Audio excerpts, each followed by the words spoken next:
What's going on, guys? It's the 5 Yard Pass podcast with me, Suddy, and this is Shyam. We'll be talking about the weekend's games, Boxing Day matches. And before that, once again, Merry Christmas, Happy New Year to everyone. Hope you're staying safe and all that kind of nonsense. But more importantly, Big Sam took points off Liverpool. We'll get to that in a minute. United bottled it again. As I said, I had a feeling they bottled it. They're just not there yet. Spurs winless run continues, and Man City, man, they're just tipping away. Slowly becoming favorites again. They seem to have sorted everything out. They can go 3 points behind Liverpool if they win the game in hand, which is against Villa. Yeah, against Villa. It's not an easy game, but that's how you win the title. And Chelsea, I don't know how Chelsea lost to bottom side Arsenal. Anyway, we'll get into all that. Arsenal, yeah. Before that, Sham, how's your Christmas going? Yeah, it's good. It's really hot here in this part of the world, and I suspect it's equally cold over where you are. So, no, not terribly. It's about 4 or 5 degrees but it's not terribly biting cold. There's no snow. Snow's over in the UK. In Ireland, it gets kind of wet, but it's kind of fine actually. So yeah, we escaped that kind of stuff.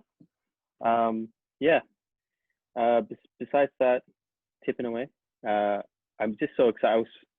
I'm still kind of reeling from the game because I couldn't get it on the TV yesterday, the West Brom game. So I was listening to it on the radio, and I forgot how nice it is to listen, because I used to do that thing you do as well. I listen to AFL on the radio, and it's kind of exciting I always enjoyed that. And the league's wide open, man. We'll start with Leicester United, I guess. 2-2, in my opinion. I texted you during the game. I said I thought it was one-sided. You didn't think it was as one-sided as maybe I thought it was. Talk us through what do you think happened? I thought it was. It did. I did, when I messaged you during the game, I did say that it reminded me a bit of the last week of last season, where it was quite a equal but nervy, edgy type counter. I thought United tried to take the game on a bit more.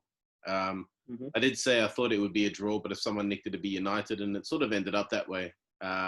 United were a little naive in the way that they conceded both of their goals, giving I forgot his name, but the fellow scored the first goal. Quite well taken with his Harvey Barnes. Sorry? Harvey Barnes. Yeah. The way he took his goal, they kind of let him shoot because they didn't think he had that shot on him. Then the second goal, you could see the way Leicester came after United when it was 2-1. You just felt that second goal was coming. Unfortunate for Tuanzebe, it hit him before he could do anything about it. But it was really sort of, Leicester did deserve that goal for the way they had a crack at United. You could smell it was coming. Which was a shame that United did a lot of things right, but they did show a bit of naivety in terms of the way that they try to hold on to those leads. And in a sense, it was probably a fair result, to be fair. Yeah, there's no surprise. I was a bit nervy when I saw the lineup. I saw Lindelof on the right, but Ollie did say that he wasn't going to risk Tuanzebe for 2 matches straight. Wan-Bissaka's injured. So Lindelof on the right, I thought he did quite okay. He's played in those positions before. He's a bit of a John O'Shea character. You can put him in midfield as well if you really need to, but he did quite well. And that movement for Vardy's goal was very Chicharito-esque. He kind of let the defenders move, and he just pulled back and got the goal. After the weekend being over, you kind of look back and you're like, most teams drop points. He doesn't feel as stinging as it did after the game was over. So I'm pleased, that the kind of pace is kept up, but the league's just getting, the top 6 is condensing on itself. Man City winning and Everton winning. It's kind of like a top 9. You've got, like for all of United's, great run of results, and they're 4th with a game in hand. There's 4 points between 9th and 2nd. It's ridiculous. There you go. Yeah. And there's a lot of teams there that, Tottenham, we once thought they might challenge Liverpool, City or Chelsea or Southampton were top at one point. They're 9th now, but they're 4 points from 4th. It just and Everton's just suddenly won games out of nowhere. The second on the table again. So it's a bit, it's all full on, and it's great that United are sort of in there with an opportunity to go clear second, but just the way that the league's going at the moment, you just don't know what's going to happen. The reality though is that there's no real challenger to Liverpool at the moment. Liverpool do seem to, for me, they seem to have gone through that hard part of the season and ended it on top. So they'd be hard to dislodge. I agree with you there. I mean that they're obviously the best side at the minute. But coming back to United, I think United have posed, like, I'm looking forward to that 17th of January game because I think this is the greatest threat we've posed to Liverpool since Rodgers left. As in just purely to beat them, not to beat them to the title. I just think beating them in that game because Joe Martin goes out injured last night as well. I think he did his shoulder. I was listening, so I didn't actually see what happened. The commentators were a bit critical of him. That they were saying, "Oh, you can't expect him to play a full season and all that." I thought he might have had some lower leg injury, just broke down, did a bit of a Luke Shaw, and got some sort of wear and tear injury. But you'd think a shoulder injury wouldn't be a wear and tear type injury. But the commentators were saying, he can't last a season in England and that sort of thing, which was a bit harsh if it's a shoulder injury. It is a bit harsh. He's from Schalke. He's German born. Like he's not used to professional. Like he's been in Liverpool 4 or 5 years now, thereabouts. So I think it's a bit inaccurate. Whatever the injury is, I think in 2 weeks' time, you can't. About 18 days' time, you're not going to expect Alcantara. Definitely not Van Dijk, Milner. You're not going to expect the stars, the kind of game changers back fit. And I think it's a great time for United to potentially beat Wolves tomorrow, which we'll get to in the next video, but and then climb the ladder. But I think this is a good result. And looking back on the weekend, and I just want to say Bruno Fernandes as well. He's just been, 33 goals and assists in 31 games. That's it. It's phenomenal, man. Phenomenal numbers he's putting up, and he's definitely up there with the Hendersons and the Kevin De Bruyne for player of the season at the minute, I think. He's having a brilliant season. He makes decisive impacts on the game, but he does the hard work as well. It's not just about his numbers are striker-like in terms of goals and assists, but he's having a heavy impact in the center and midfield as well. It's phenomenal what he's brought to this team. And the fact that they've gone to the team second on the table, drawn, and there's this sense of underachievement in the result, that's a good sign for United. I think fans have been a bit battered over the years to really take the next step to dare to dream, but there are the green shoots are getting longer. There's some good results. There's a good squad. You can argue all day about whether Ollie is the best manager for the club, but the players are buying into what he's doing, and that's actually a very important thing. And when you have the best midfielder in the world in Bruno, in my opinion right now, if not one of the best, top 5 in the world. In terms of his output and his performance, could you say that anyone's better than him? There might be some who are on his level, but could you say anyone's better than him at the moment? It's very hard to, but you have someone like him buying in, as in, he's obviously the leader of that team, him and Maguire. And my opinion of Maguire has improved, I guess, in the last few months since that Newcastle goal. I think you forget that he's just a workhorse. He plays the most amount of games in the world in professional football. So if you have those two players, the way Keane bought into Ferguson, the way Drogba buys into Mourinho, you have those conduits. Everyone else just kind of falls into place. I get that. I agree with your assessment of Maguire. I would put a but on that though. I didn't like his reaction when it went to Tour. He was just you could see he sort of went on all fours, hands on the knees, bent over type thing. I just felt he could have. At the time, I was thinking he needs to rally the troops, so to speak. Give that final push. And I kind of knew at that point, it's going to end up Tour. I just wanted to see a bit of fire in him. And there was accusations as well when I think Martial got sent off and he didn't sort of back up Martial. This is against Tottenham. He didn't really fight. So he had a bit of a verbal thing with Rashford, I think. I'd like to see a bit more fight in him. And that's he's a good to very good player. I guess I'm, in making those comments, saying that might be his limitation. I do think that there will come a point where Fernandes gets the armband, probably next season, because I think this team is built around Bruno Fernandes. And when you think about the price they bought him at, that sort of 50 mil price, they bought Bissaka for that amount, it's they bought Fred for more.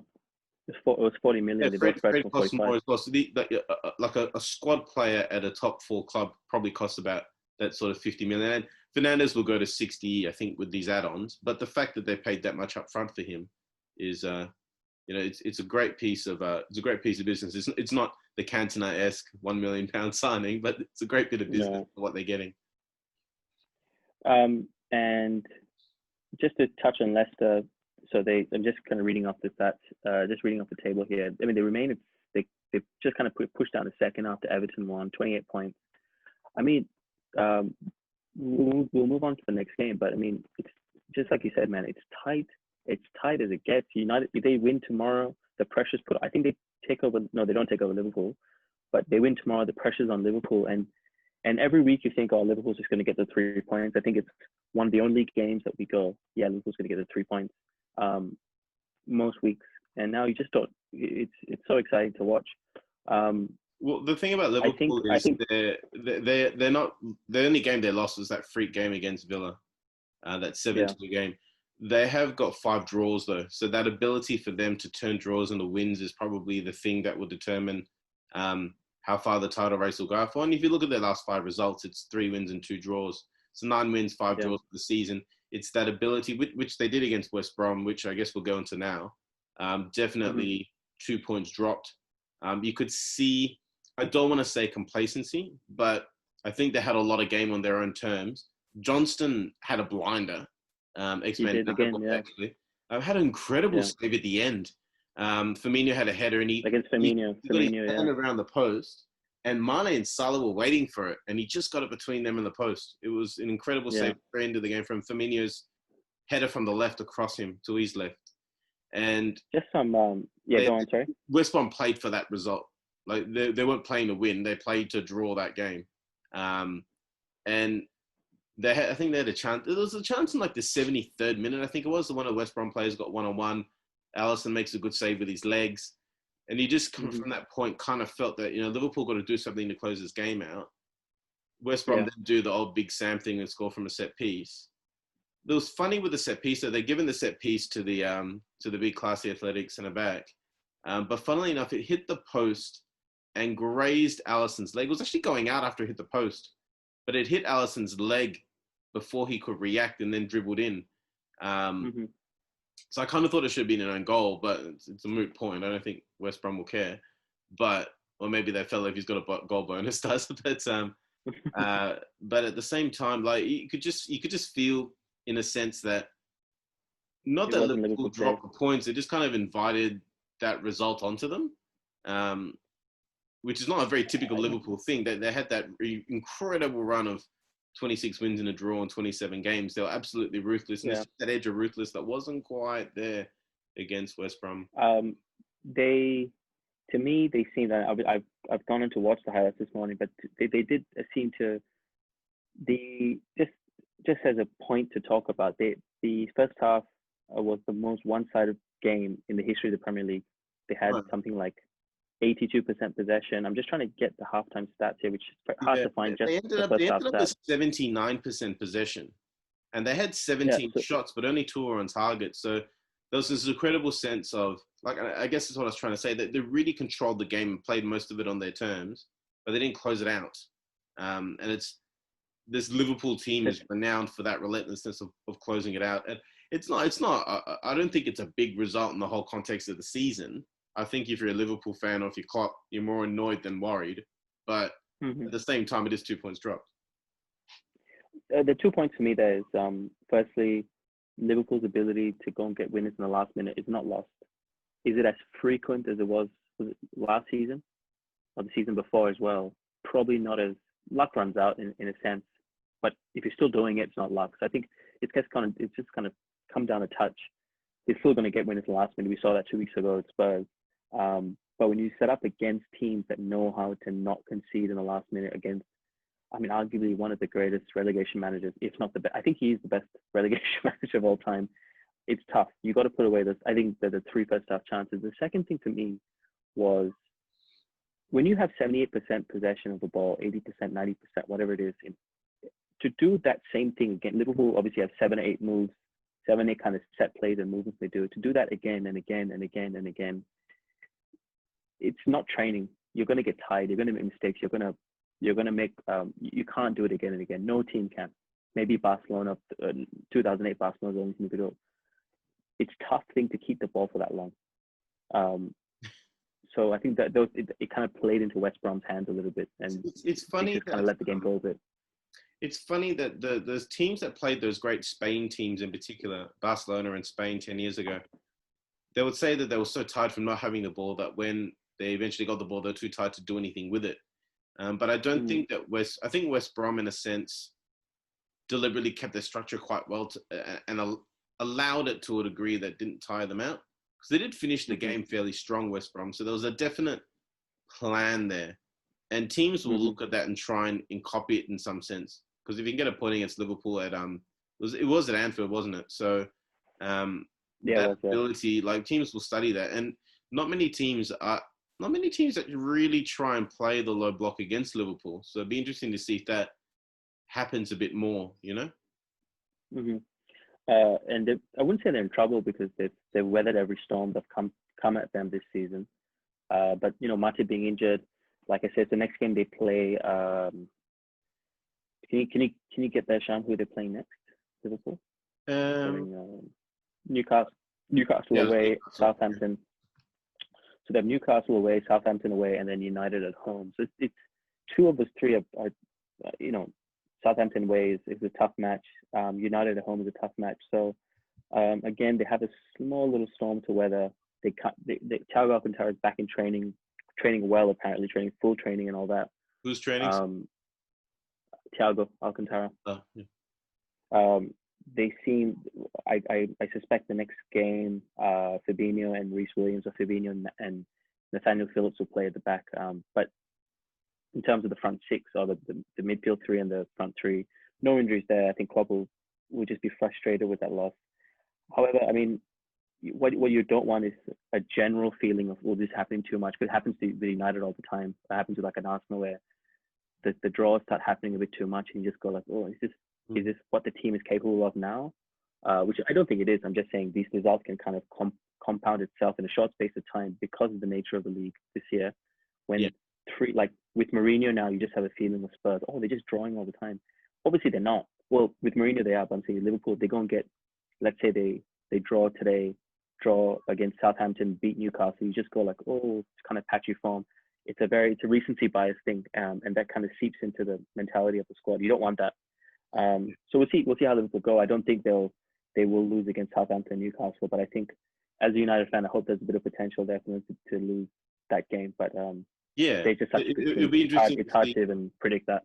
Yeah, it'll be interesting to see if the result turns into something like that, where like with Tottenham, you wouldn't have said it would create a pattern of behaviour, but it'd be interesting to see if this creates a pattern of behaviour, or if the team sort of doubles down and goes, yeah, that wasn't good enough, and they go and win, spank the next two teams. Which is more likely to happen. Which is far more likely to happen. Yeah.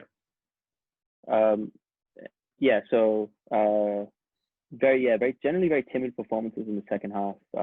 It's just fatigue. I'll put it down to a bit of fatigue playing coronavirus league in the Christmas season. It'll catch up with you. Cool. Yeah, I think genuinely it was a blip, and I still expect them to win. And I don't think there's a genuine competitor for from them to win a title. But we'll see if one comes. But I think that at the moment, they're still the yardstick. They're still the team to beat. I don't think that this result changes anything. Yeah. All right. I reckon the upset of the weekend, I think everyone would say the same. Chelsea losing to Arsenal 3-1. Jesus Christ. Firstly, I think you said this. I talked to a lot of people football, talked to you publicly. I think you said it's more worth playing the youngsters, and they did. And they played brilliantly. 3-1 against their biggest rivals, the second biggest rivals. There's not much to say about the game. They played a near perfect game. They showed the intensity they did against United. Two of the three goals were incredible. They defended well. They were organized.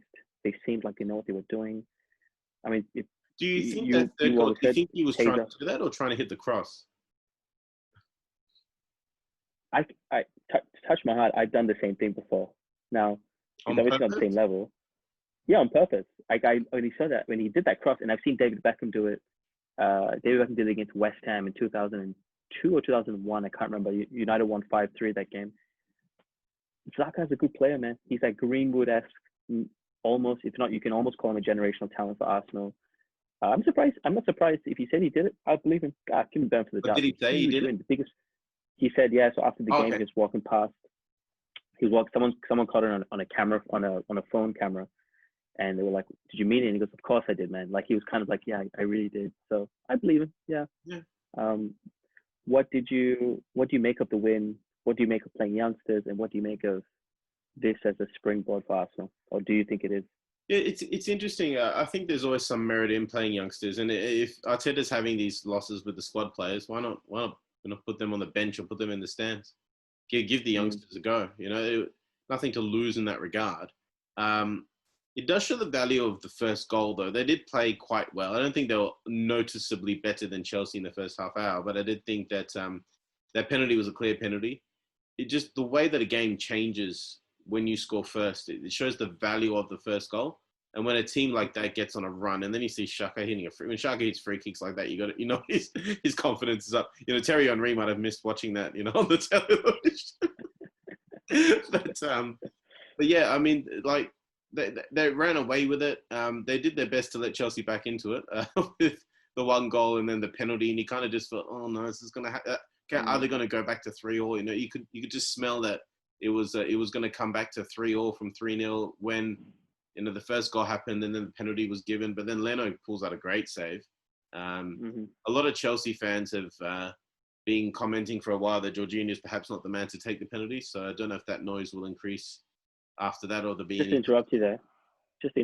I'll let you go in a second, but that save was incredible. That penalty save. Oh, it was great save. Great save. Remind me of I think it was Barthez against Schmeichel against Dennis Bergkamp. Do you remember that penalty save? It kind of like it's mid-height, it's almost mid-height. Yeah. It just had that kind of similar. I don't think he went that wide, but still, he's right-footed. He's gone with his non-preferred hand, Lena. Yeah. I remember when I was in school playing Scotch, and I saved the penalty like that, but the striker got the rebound and scored. But it reminded me a lot of a penalty that I'd saved. In my season in the ones, I saved 2 penalties, but they scored the rebounds. So it doesn't scored rebound. But I only faced 2 penalties that season. Saved both, but they got the rebound. But yeah, it was they were well worth the win, Arsenal. It was nice to see them win in the sense that the club was in a difficult spot and to take down a rival, and there was a lot of good vibes about it. And we've talked a fair bit about Arteta on this channel, but he's one of the good guys in football, and you don't begrudge him a result like that. You don't what? Sorry, what's that last sentence? You don't begrudge him a result like that. No, You're happy for him that he's gone. I want to shift the focus though to Chelsea. Now, I feel like I say this every week, but I obviously predict them to win the league. I think it's very, very unlikely now. Your boy Timo Werner. I say your boy because I think you picked him once or twice to play to watch. He's just not producing. I don't want to get too superstitious here, but Chelsea seem to have a striker I'd buy for a lot of money striker curse since Shevchenko. I said Chelsea seem to have a curse with strikers they buy for a lot of money. Yeah, I mean they've had good strikers. I mean Diego Costa was one. Drogba was obviously another that they spent big money on. But yeah, he does, just in terms of he seems an awfully introverted fella, Timo Werner. You feel it sort of looking at his face, like the weight of the world is sort of on his shoulders. Not all the time, but at times. He has that sort of dark look that you worry about, when someone's a bit off their game. A lot of really good players don't sort of let that thing show on them, and it's probably more a thing to do with his age, and he's still young, and it's not the easiest thing to come to another country, as a big signing. Expected, like guys like Torres, for example, came over from Atletico, and he didn't really have a great record at Atletico Madrid. Torres, it was more the local boy come good type thing. But when he got to Liverpool, he was just at the right age, is the right point of his career, and he absolutely set the thing on fire. And so there might be a question about, whether Timo Werner is perhaps a bit too young. The habits, they're really good players. And you can see them playing for Chelsea for 10, 12 years. Are they just a bit young at the moment, I guess, is a question that... I agree with you there. I think I do agree. I think they're both outstanding players who've shown in the Bundesliga and the Champions League that they can play. I think you are right, though. I think, is it right to put this much responsibility on a team that's trying to push for the title in the next 1 or 2 years, putting all of it on a 21-year-old? Yeah, it's not about the age; it's about the personality. And I think Some people absolutely love it. Like I think yeah, Cristiano Ronaldo was like 22 or 23 when he won his first league title. No, Rooney would have been similar sort of age. 22 when he won. Well, they were both 22 when they won the. Yeah, some people Champions League. Yeah, people that they absolutely love it, But there's some people that that they do need to grow as players and as men, and it's a reality of a young footballer's life that he grows up in the spotlight, and we do all sorts of things where we talk about their facial expressions or what it means, and you got to be able to play through that, Yeah, I don't see. I just the nature of Chelsea. I don't see Frank Lampard surviving the season if he doesn't make top three. It's been unfortunate because I just don't think. I think with time he's the right man for Chelsea, but I think he could potentially come back in a few years. I don't know. You think he's the right man at the wrong time, do you? I do think he's the right man at the wrong time. I think he's a good manager. I think the players look up to him. He would command a lot of authority in the change room and in the club as well. From a structure point of view, he would command a lot of authority with Roman Abramovich as well. And he's a professional, as a player, as a man, as a manager. I mean, he's a professional. So it's a shame. Chelsea will bounce back. I think they will trickle over the line. I think it's going to be tough for them to even make top four, just in the way they're going, the pattern of behavior, as you say. It'll be tough for them to make top four. We spoke when they lost their first game. They've had 3 points from their last 12, and we spoke after that first loss that they better not make this a trend, and it's become a trend, unfortunately, for them. That's not what champion teams do. Champion teams, I think Nemanja Matic said it quite well after, what was the last game they played before Leicester? Southampton, West Ham, Everton. It might have been the Everton game, because I think he played in that game, Everton game. So he did the post match, but there was one league game. It was quite recently where he was saying, that's what winning teams do. They win five or six games in a row, and they might have one or two bad results, but after that they go and win another 5 or 6 games in a row, and that's how you win league titles. He was saying that in the post match presser for the United channel. So Lampard's team haven't quite got their head around that. Yeah, you can have an off day. Like Liverpool had an off day. You can have off days. You just can't have a lot of them, and you can't make them a habit. And Chelsea have got to get out of that. I don't think they'll finish the season in 8th. At the moment, they are 8th. No, God, no. They're one win off. With one more win, they're 3rd. So they're not out of it by any stretch of the imagination. But they do need to turn the tide. I do think they need to show. The reality is they finished 4th last year. So you'd think that they'd really need to get into this Champions League spots again and have a good run in the knockout stages for him to stay, Lampard. I think in normal clubs you'd probably want to keep, like United have kept Solskjaer on. You didn't have he had a good last season, but there were comments, probably more comments than Lampard's getting about him being moved on. But then Abramovich has shown impatience in the past. Will he do it with a club legend? I don't know, but he has shown impatience. And he has spent a small matter of £220 million to improve the team. But the difference with Abramovich's impatience to United's impatience is that Abramovich's impatience has brought league titles to them. Every 2 or 3 years when they sack a manager, they get a title back somehow. So, I mean, if you talk about feedback systems, for him, he says, if I sack Frank, I bring in someone else and I'll get a Europe out of it. I'll get, as much as he probably loves Frank, I would assume he does have a lot of respect. It's amazing with Chelsea, like John Terry won 5 Premier League titles. He won them over about a 12-year period. You know what I mean? Like they've had these down moments, these up moments. Like they won 2005 and 6, then won 2010. Then they won either side of Leicester winning. I think it was 2016 was that improbable season where Leicester won it, and they won either side of that. So they've won the titles over a long period of time, but there have been periods where they haven't looked like winning a title, or they finished 2nd. So they have had success over a long period of time, but they've also had the down moments. I do think the league's changed with the money coming in. The money that Abramovich is worth means less, obviously, than what it did 15 years ago. So lean on that anymore. But the business and the processes and the systems that he's got set up at Chelsea actually work a lot better. Having said that, though, I do think Lampard needs to finish the season at a bare minimum where he was in the league. He did finish fourth, so you'd think he'd have to get into the Champions League again, and have a decent run. They'll have to at least make the quarters of the Champions League. They'll have to win their second round match, you think? Yeah. For those questions about him staying on, going away.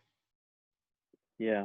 I think I couldn't agree more. I just wanted to quickly, before we finish off, just a few minutes on Spurs. We won't dig too much into the match because I think it's the same pattern every time. They score first, they sit back and they invite pressure and they can see the goal. Very much the Liverpool game, but over many games.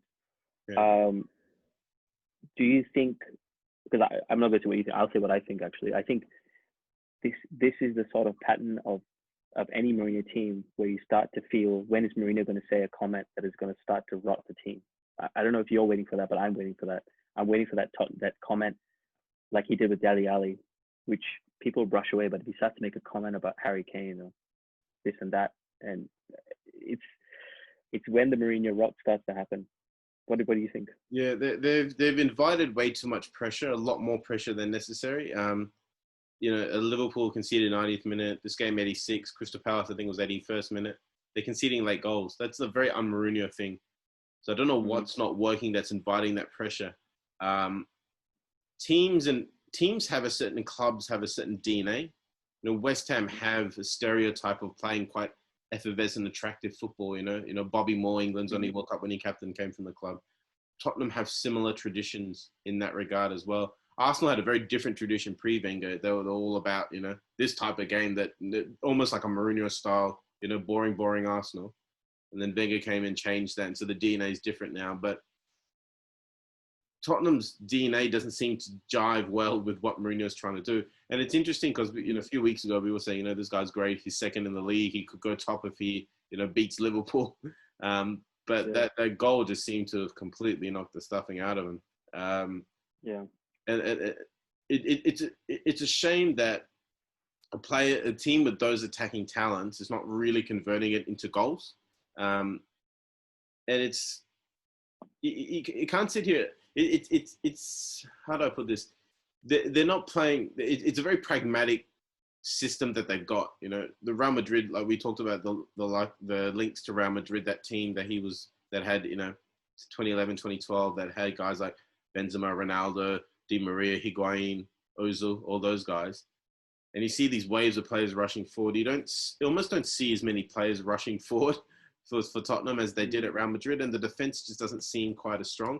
Mourinho's teams tend to need strong leaders on the field, and particularly in defense. His Porto, I forgot the fella. Carvalho played at Porto, and then I think he did, but they had Ferreira definitely. No, he did. He did, yeah. Yeah, and then obviously John Terry, Carvalho at Chelsea. You look at Materazzi for all of his, whatever you say about Materazzi, he was a leader and a strong man. And you look at Real Madrid, had guys like Iker Casillas, who, when he fell out with Iker Casillas, the whole thing went to shit. So that strong leader in defense is perhaps what he's missing. And I did make a comment a few weeks ago about Hugo Lloris being the France's World Cup winning captain. You'd expect to see more leadership in him. You don't necessarily put him in the pantheon of great leaders because I don't know if it's the whole English thing about being vocal or whatever it is, but you think a 35-year-old who's captain of a World Cup winning side should be providing that sort of leadership, or someone in that defense just providing the leadership to just slam that defense shut. And it's just not happening. And if that doesn't happen, then that can permeate through the rest of the team, who start thinking, well, if we score a goal, what is it going to mean? We're going to give one up anyway. And so it breaks away at the foundation of what the team is trying to do. I think it's perfectly put. I got nothing to add to that. Very well said. I think it's the same thing there. It's going to be, I think that there are some teams now which are showing that they're going to be in for the long haul. There's going to be good momentum for the next few weeks. There's some teams that are not going to do very well in the next week just because of fixture congestion. And we'll wait and see. I mean, this round of fixtures is a very quick turnaround for the next game we're doing the next video on. And I guess we'll see. But before we finish off, Shyam, play of the round or moment of the round? Moment of the round. Or player of the round, whatever. The thing, yeah. I mean, you got to give Arsenal credence for what they did to be under that pressure and not beat Chelsea, but they spanked Chelsea. You know, but they 3-1 flattered Chelsea. Like they played really well. You got to give, we've been hard on Arsenal. You got to give someone credit where it's due. I loved as well. Probably the other thing for me that stood out was Cavani coming off the bench. I just felt that I actually thought he'd score a goal, but he set up Fernandes beautifully. Just seeing him come on, it'd be interesting to see. We'll go into it in the next video. I do think he'll start against Wolves. I think he's the type of player in the league. But those are probably the two things that stand out for me. I got to give it to Big Sam. He's the best manager in the world right now. Best or favorite? The Reds somehow managed to draw against Big Sam. But jokes aside, I think he's come in. He's in a week. He set them up to take a point off one of the best teams ever in the league. So fair play to him. That was my player, if not person of the round. Any closing thoughts, Shyam? No, all good.